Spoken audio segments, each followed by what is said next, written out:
Hello everyone, today we're gonna see how to set up Tado Smart Thermostat. Firstly, scan the QR code on your Tado device using Tado app. This app will launch the online installation assistant to guide you. Enter details about your heating system and the app will check compatibility and create customized wiring instructions for you.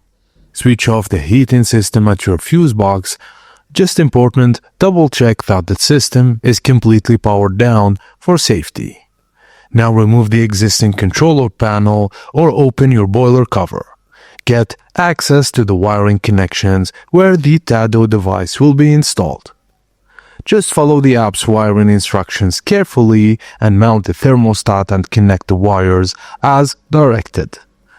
Now, restore power to the heating system once finished. And that's it guys, as simple as that. Thank you for watching and please don't forget to like and subscribe for more.